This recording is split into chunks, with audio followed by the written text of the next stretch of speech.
Hello my dear students, myself Ami Ravalya, Faculty of Chemistry from SCT PG Center, Chunani. આ video સેશનના અંતે તમે લોકો TBAB જે organic reagent છે next છે એ સ્ટડી કરશો. What is TBAB? That is a tributyl ammonium bromide, જેનું સ્ટ્રક્ચર છે એ કંઈક આવું છે. આપણે આની જગ્યાએ BU તરીકે પણ આને બતાવી શકીએ છીએ. TBAB is a quaternary ammonium salt. Quaternary ટૂંકમાં 4 વેલેન્સી જાણી આપણે જોઈ શકીએ છીએ, જેના ઉપર અહીંયા પ્લસ ચાર્જ છે એ આવે છે. With bromide commonly used as a phase transfer catalyst. આ વસ્તુ મોસ્ટ ઇમ્પોર્ટન્ટ છે કે એ કેના તરીકે વર્તે છે, તો કે ફેઝ ટ્રાન્સફર કેટાલિસ્ટ તરીકે. તો પહેલાં આપણે સમજીએ કે what is phase transfer catalyst. Phase transfer catalyst છે એ તમે કોને કહી શકશો? તો આપણે આનું સ્ટ્રક્ચર છે એ ધ્યાનથી જોઈએ તો અહીંયા આવશે NBr અને આની સાથે આપણે ધારો કે બ્યુટાઇલ છે એ જોડેલો છે, બરાબર. તો આ એક એવો ઓર્ગેનિક સોલ્વન્ટ છે. આની પહેલાં પણ મેં તમને કીધું હતું કે આની સોલ્યુબિલિટી કોઈ પણ સોલ્વન્ટની વધારે પડતી ઇમ્પોર્ટન્ટ છે. તો એઝ વી નો કે અહીંયા આ જે આયોનિક કેરેક્ટર છે, બરાબર, એના લીધે શું થશે? દેટ વી નો દેટ કે આયોનિક કેરેક્ટર ધરાવતા હોય that R soluble in water. એટલે આનો આ પાર્ટ છે વોટરમાં કેવો છે? તો કે સોલ્યુબલ છે. એઝ વેલ એઝ બ્યુટાઇલ, તો that are the large number of hydrocarbon, બરાબર. અને એઝ વી નો કે જ્યાં હાઇડ્રોકાર્બન હોય તો એ કયા સોલ્વેન્ટની અંદર છે એ સોલ્યુબલ હશે? તો કે દરેક ઓર્ગેનિક સોલ્વેન્ટની અંદર સોલ્યુબલ હશે. એટલે આ એક એવો કમ્પોનેન્ટ છે કે જે વોટરની અંદર બી સોલ્યુબલ છે અને આયોનિક ઓર્ગેનિક સોલ્વન્ટ છે એની અંદર પણ સોલ્યુબલ છે. તો જો આ આવી રીતે સોલ્યુબલ છે એકબીજામાં, તો આનાથી થશે શું? તો કે જ્યારે તમે કોઈ પણ એવા કમ્પોનેન્ટની સિન્થેસિસ કરો છો કે જેમાં એક છે એ કેવો છે તો કે ઓર્ગેનિક પોર્શન છે અને બીજો છે એ કેવો છે તો કે સિમ્પલ એવો આયોનિક છે એ પોર્શન છે, તો એના લીધે શું થશે? ધારો કે આપણે RBFમાં એને ભેગા કર્યા તો એક લેયર છે એ તમને કેનું મળશે? તો કે ઓર્ગેનિકનું મળશે, અને એક લેયર છે એ કેનું મળશે? તો કે ઇનઓર્ગેનિક કમ્પોનેન્ટનું છે એ મળશે. તો જ્યારે તમે આને મિક્સઅપ કરો છો તો આ એકબીજા સાથે પ્રક્રિયા છે એ કરી શકતા નથી. તો આપણે આ સમયમાં જો આ ક્વાટર્નરી સોલ્ટ છે એને એડ કરી દઈએ તો આ ક્વાટર્નરી સોલ્ટનું કામ શું છે? તો કે ધારો કે આની અંદર નેગેટિવ ચાર્જ પણ છે અને પોઝિટિવ ચાર્જ પણ છે, તો થશે શું? તો કે એઝ વી નો કે આ સોલ્યુશન છે એ આયોનિક છે, તો એના હિસાબે આ Br માઇનસ છે એ કેના તરફ ડાયલ્યુટ થવાની ટ્રાય કરશે? તો કે જે વોટરનું લેયર છે એમાં એ શું થઈ જશે? સોલ્યુબલ થઈ જશે. તો એ સોલ્યુબલ થશે, એના લીધે આ જે ક્વાટર્નરી સોલ્ટ છે એના ઉપર કેવો ચાર્જ આવશે? તો કે પોઝિટિવ ચાર્જ આવશે. હવે આ પોઝિટિવ ચાર્જને સ્ટેબલ કરવા માટે ધારો કે આપણે કોઈ બી ઓર્ગેનિક લેયરની અંદર NaCN છે એને એડ કરવું છે, બરાબર, CN છે એને એડ કરવો છે, તો અહીંયા છે આપણે શું કરશું? તો કે આ પ્લસ ચાર્જને સ્ટેબલ કરવા માટે નેગેટિવ ચાર્જ છે એના તરફ શું થશે? એટ્રેક્ટ થશે. એટ્રેક્ટ થશે એટલે આ જે ઓર્ગેનિક લેયર છે એની અંદર આ ક્વાટર્નરી સોલ્ટ છે એ સોલ્યુબલ થશે અને એ ઓર્ગેનિક જે કમ્પોનેન્ટ હશે એની સાથે સાયનાઇડ છે એને શું કરશે? તો કે જોડી દેશે. તો આવી રીતે આ ફેઝ ટ્રાન્સફર કેટાલિસ્ટ છે એ આપણા માટે કેવો છે? તો કે ઇમ્પોર્ટન્ટ છે. Let us see the next point, that is it is a anhydrous form. It's anhydrous form is white solid. આનું જે એનહાઇડ્રસ ફોર્મ હોય છે વોટર વગરનું એ વ્હાઇટ સોલિડ કમ્પોનેન્ટ છે એ છે. It is use to prepare other tetrabutyl ammonium salt. આનાથી તમે બીજા સોલ્ટ બી બનાવી શકો છો. Let us see the preparation of this. It is prepared by mixing N-butyl bromide with tributyl amine. N-butyl bromide ને tributyl amine સાથે આપણે શું કરીએ છીએ? તો કે મિક્સઅપ કરીએ છીએ. આ છે આપણો ટ્રાઇબ્યુટાઇલ એમાઇન અને આ છે આપણો N-butyl bromide. અને એસિટોનાઇટ્રલની પ્રેઝન્સમાં જ્યારે તમે એને મિક્સઅપ કરો છો, રિફ્લક્સ કરો છો, ત્યારે તમને TBAB છે એ એઝ અ પ્રોડક્ટ તરીકે મળી જાય છે. So now let us see the applications of this component. TBAB ની એપ્લિકેશન્સ છે એ આપણે જોઈએ.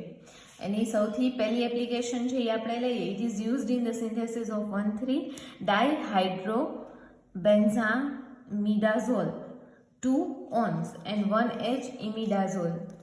Of pyridine. આના સિન્થેસિસ એઝ વી નો કે એ કેટાલિસ્ટ તરીકે યુઝ થાય છે, તો આપણે અલગ અલગ સિન્થેસિસની અંદર એનો યુઝ છે એ જોશું. બરાબર. આનું સિન્થેસિસ છે એ આપણે કરશું યુરિયામાંથી. યુ નો ધેટ યુરિયાનું સ્ટ્રક્ચર છે એ શું છે? C double bond O NH2 NH2. આની રિએક્શન આપણે કરાવડાવીએ. આની રિએક્શન TBABની પ્રેઝન્સમાં અને ઇથેનોલની પ્રેઝન્સમાં કરાવડાવીએ. બરાબર. અને 50% TBABનું સોલ્યુશન છે એ આપણે લેવાનું છે. એની રિએક્શન આપણે કેની સાથે કરાવવાની છે? NH2 NH2. અને શું કહી શકશો તમે? તો કે ઓર્થો ડાયએમાઇન ડેરિવેટિવ્સ. બરાબર. અહીંયા આપણે AR ગ્રુપ લીધું. ધારો કે ત્યાં AR ગ્રુપ છે એ પ્રેઝન્ટ નથી અને આપણે જે પેરિડીનના ડાયએમાઇન છે એની સાથે આની શું કરીએ છીએ? તો કે રિએક્શન કરીએ છીએ.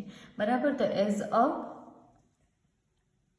પ્રોડક્ટ તરીકે CO ગ્રુપ છે એ આપણને અહીંયા એડ થતા છે એ જોવા મળશે.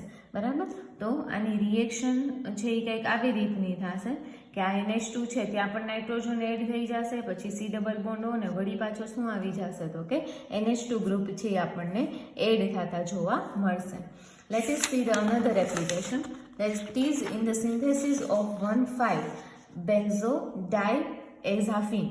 બરાબર. એની અંદર આપણે આની રિએક્શન છે એ જોઈએ. તો રિએક્શનની અંદર સ્ટાર્ટિંગ મટીરિયલ તરીકે આપણે ફિનાઇલ ડાયએમાઇન છે એ લઈ લઈએ. ઓર્થો ફિનાઇલ ડાયએમાઇન.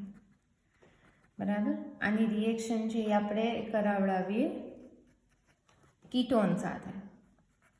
બરાબર. આ ગમે તે આર એટલે તમે ગમે એવડો કીટોન છે એ એડ અહીંયા કરી શકો છો. TBABની પ્રેઝન્સમાં અને ઇથેનોલની પ્રેઝન્સમાં જ્યારે રિએક્શન કરશે ત્યારે સાયક્લિક પ્રોડક્ટ છે એ ફોર્મ થશે. That is N double bond CR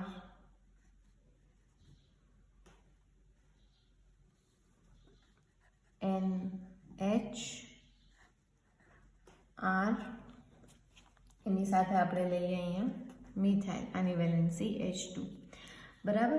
આવી રીતે એ છે એ શું થશે? તો કે એટેચ થશે. સિમ્પલ એવું. અહીંયાથી ડબલ બોન્ડથી ઓક્સિજનને H2O તરીકે દૂર થશે એટલે કાર્બન અને આ જે નાઇટ્રોજન છે એ ડબલ બોન્ડથી આવી જશે. અહીંયા આપણે આલ્કાઇલ ગ્રુપ છે એ શું કરશું? તો કે એડ કરશું.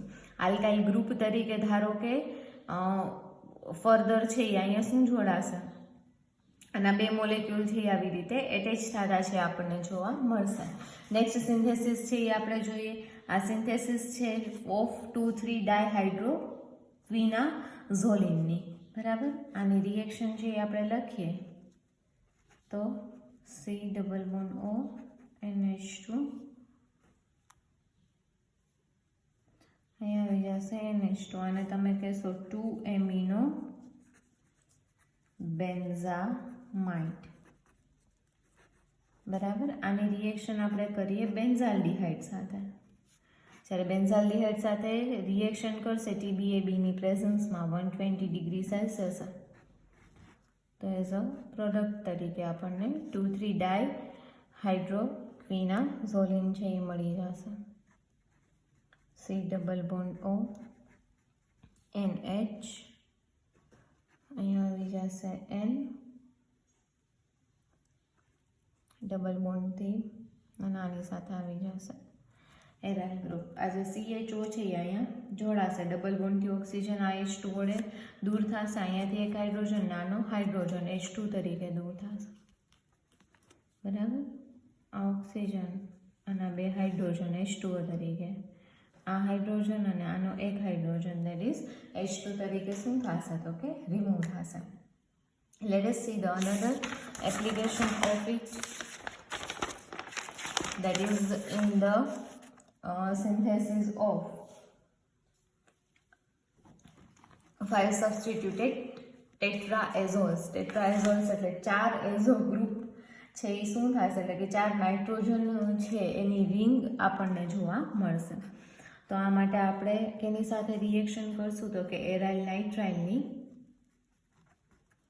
રિએક્શન આપણે કરશું સોડિયમ એઝાઇડ્સ સાથે. તો જ્યારે આપણે આ રિએક્શન છે એ પરફોર્મ કરીએ ત્યારે TbAbની પ્રેઝન્સમાં 105 ડિગ્રી સેલ્સિયસે જ્યારે તમે આને હીટ કરશો ત્યારે એ તમને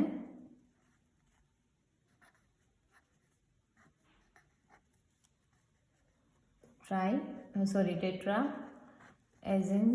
એઝોલ્સ છે એ આપણને એઝ અ પ્રોડક્ટ તરીકે મળશે. સાયકલ છે એ ફોર્મ કરશે. કાર્બન સાથે જે ટ્રિપલ બોન્ડથી નાઇટ્રોજન હોય ડબલ બોન્ડથી જોડાઈ જાય, એક બોન્ડ તૂટી જાય, બરાબર.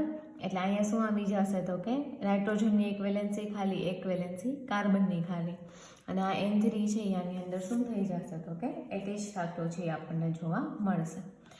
Next application is in the synthesis of 2-nitro-2H ક્રોમિન્સ, બરાબર. એની સિન્થેસિસમાં છે એ આપણે આનો યુઝ છે એ જોઈ લઈએ. તો આમાં એઝ અ સ્ટાર્ટિંગ મટીરિયલ તરીકે આપણે લેશું સબસ્ટિટ્યુટેડ સેલિસાલ્ડિહાઇડ.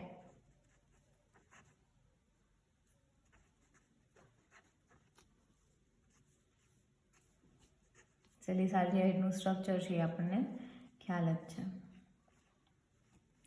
અને રિએક્શન છે એ આપણે કરાવવાની છે 2-nitro-ઇથેનોલ સાથે. તો જ્યારે એની સાથે રિએક્શન કરશે OH, અહીંયા નાઇટ્રો ગ્રુપ છે એ આપણે એડ કરી દઈએ. તો TbAbની પ્રેઝન્સમાં એપ્રોપ્રિએટ રિએક્શન કન્ડિશનમાં જ્યારે તમે આ રિએક્શન છે એ કરાવડાવશો ત્યારે શું થશે? આલ્કાઇલ ગ્રુપ અને આ છે આની સાથે રિંગ છે એનું કરી લેશે ફોર્મેશન.